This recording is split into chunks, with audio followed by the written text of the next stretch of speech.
Hey everyone, how's it going? I am back. It's a beautiful Saturday afternoon and it's quarantine time.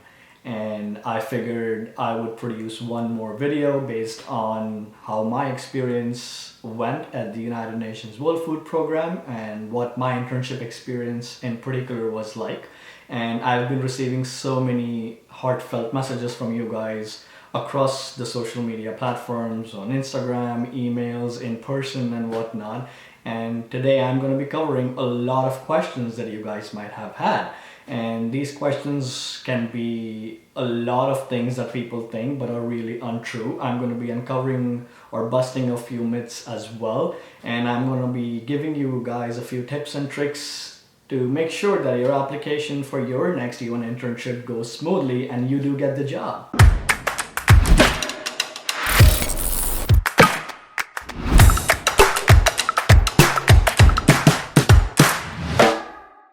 So, as we begin, I would really appreciate if you clicked on that subscribe button and turned on the notification icon, as that only helps the channel grow. As always, feel free to leave your questions, comments, any criticisms or any advice, or just what you think in general about the video.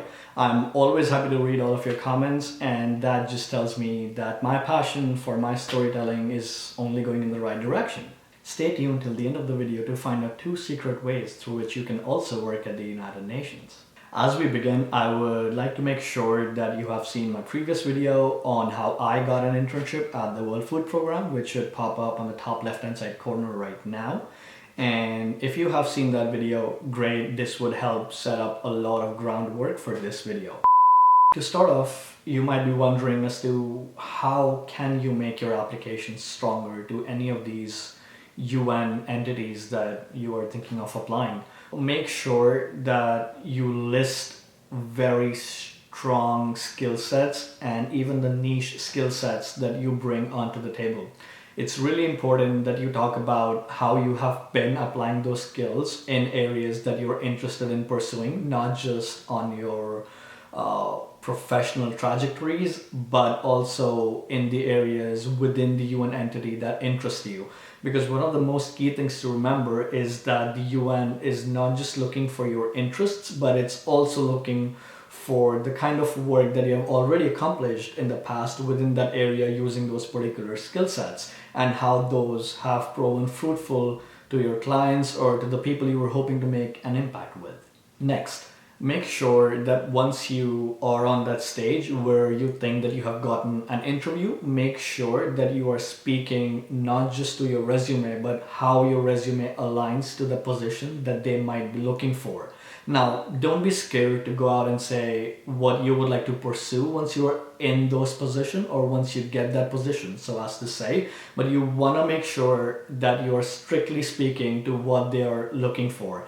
Because an organization like the UN can be very, very bureaucratic in nature, and they might not have time to indulge in who you would like to be 10 years down the line. What they're looking for is someone who can get the work done within the stipulated time frame. Once you are past the pre-screen or one-on-one interview stage, be prepared to write a test. A lot of my colleagues and myself included, we had to write a test and we were evaluated on a couple of criterias, which were how precise we were, how specific we were, how well we answered the questions, and if we were able to do or complete all of those tests within the particular time frame or not. Now, you have to keep in mind that when you are completing the said examination or whenever it comes to you, you might want to think of it on 2 scales. One would be very niche scale in the sense that what those questions are asking you to do. Now, they can be open-ended questions, they can be exercises in Excel, they can be number-based exercises. It all depends on the kind of roles that you're applying for. Next, what you want to keep in mind is that once you have figured out how to do that particular activity, how that aligns to the scale of operations within the unit that you're trying to apply. For example, if you're applying for any position within the school feeding unit, you might want to showcase your ability as to how the answers that you come up with, what the reasoning behind that is and how it can impact the lives of school children. Just to give you a quick example, the school feeding program for goats. It's something which is very specific in its own right. And that school feeding program can have a large impact on a lot of people. Now, something just to give you an angle to think about in this case would be, how would the school feeding rates change if the take home rations for the parents fluctuates?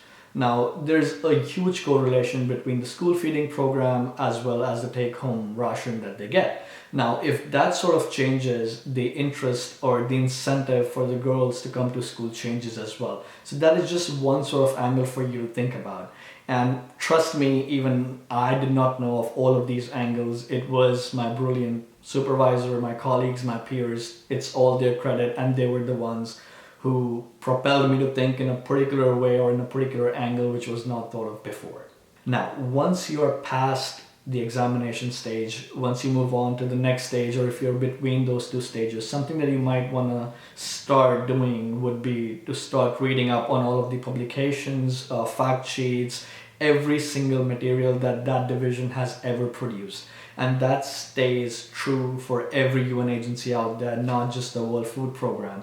Because once you start reading up on all of those publications, you get a very profound idea of where that division or where the organization in general wants to head down the line in terms of its initiatives and what it's looking to do in the coming years. To give you some background on how the WFP functions, is it operates on 3 scales. The first being the WFP HQ, which is based out of Rome. The second one, which is underneath the HQ based in Rome, would be the 6 regional bureaus, which would be Regional Bureau Bangkok, Panama, Cairo, Dakar, Nairobi, and Johannesburg. And within these sort of 6 regional bureaus fall 83 country offices across the globe, which are largely in developing countries and need food aids, and are, needless to say, located across the globe. And to begin with, my internship experience at the WFP was a really interesting one. I went in with 0 expectations, but also an understanding that there was going to be a steep learning curve. I was a performance management and communications associate for the World Food Program. And when I was brought onto board, my first month really just it was a mixture of a lot of reading and a lot of questions. I was really blessed to have an awesome supervisor, and even though my internship has now ended, I still very much keep in touch with him. And as I started my internship, I was exposed to a lot of annual country reports, annual performance reports, country strategic reports and whatnot. And if you guys are really interested in that sort of stuff, all of that, I will link all of that in the description down below, and feel free to reach out to me and I'll be happy to provide you a link or just point you in the right direction.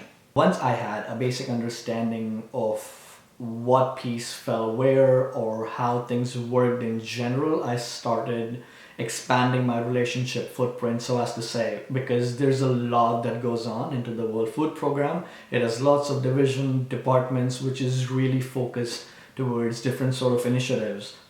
Just to name a few off the top of my mind, one is the UNHAS, which is the United Nations Humanitarian Air Service. The other one is they have their own school feeding division as well. There's nutrition, there's performance management, which was me, and there were a couple of others as well. And it was something that I kept on discovering more and more of as I talked to more and more people. And something to keep in mind is just try and make sure that you read up about the culture of any particular country where you are going. It makes conversations that much more easier, in the sense that I knew that Italy has a big coffee culture, and a lot of conversations, a lot of meetings, a lot of one-on-ones or face-to-face, they happen over coffee.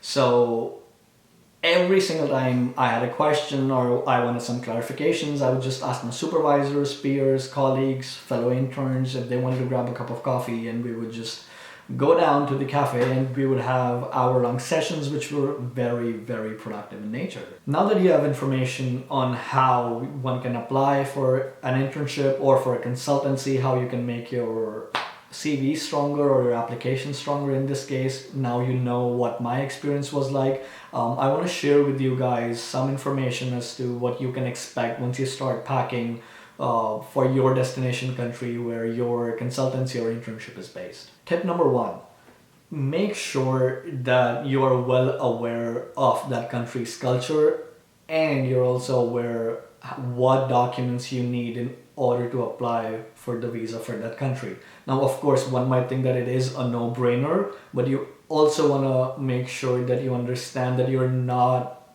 in a situation in the sense that you're not a tourist in this case. You are representing one of the largest humanitarian organizations out there and things work a bit differently. Make sure that you have read your contract carefully because it's going to be a contract unlike any other, and you might want to go back and forth in terms of the contract, and make sure you understand that with your HR focal point. Tip number 2.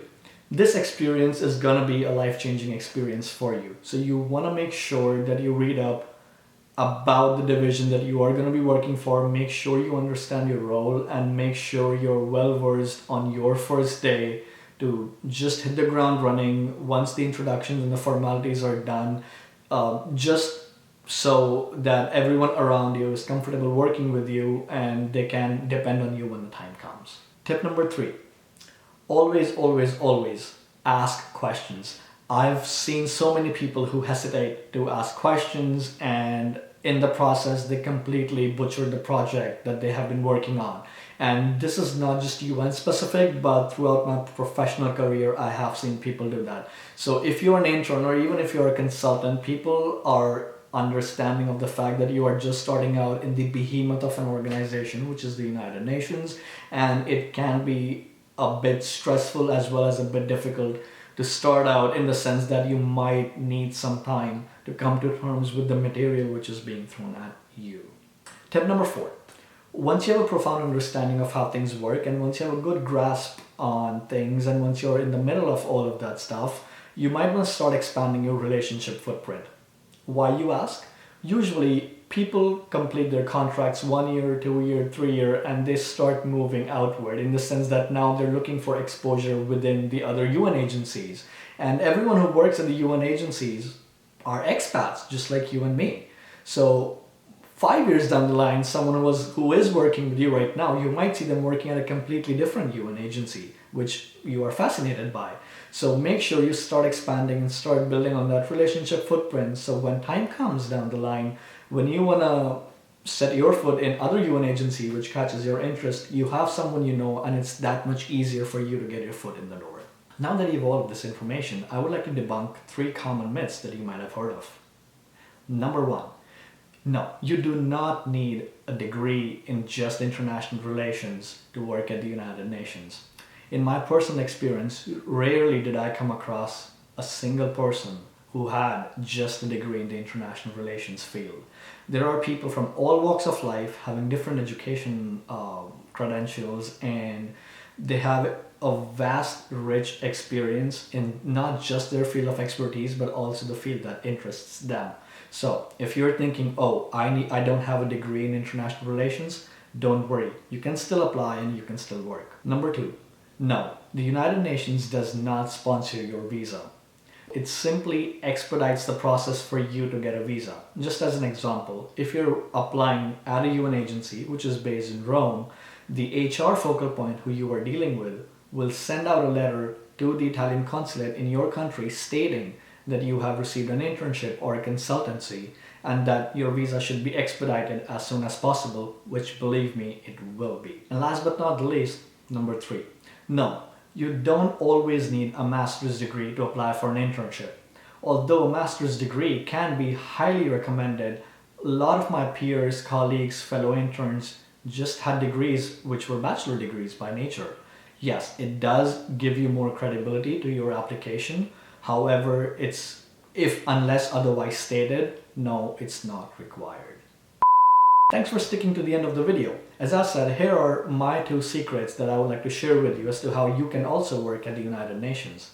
Number 1, unv.org. It stands for the United Nations Volunteer Program.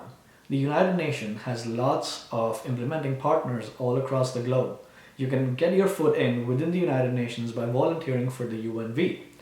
Just head on to unv.org. I will put the link in the description down below and make your profile Write what your interests are, and the platform automatically matches you with opportunities catered to your interest, which you can volunteer for. It's all virtual from the comfort of your home, catered to your tastes, and you get to make lots of connections, not just with the UN, but with the implementation partners of the United Nations as well. Second, lots of UN organizations themselves within their job boards have open volunteering positions. Now, I do understand that the downside of these positions are that they are unpaid in nature because the word itself says volunteer. But this can be a great way of getting your foot in the door and making connections as you make your way upwards within that particular division or organization. As I sign off, I hope all of that information was really helpful, and if you still have any more questions, feel free to reach out or just comment, and I would make sure that I respond to your question. And before I leave, I would really appreciate it if you would hit that subscribe button, turn on the notification, and leave a like if you would like to see more videos like this.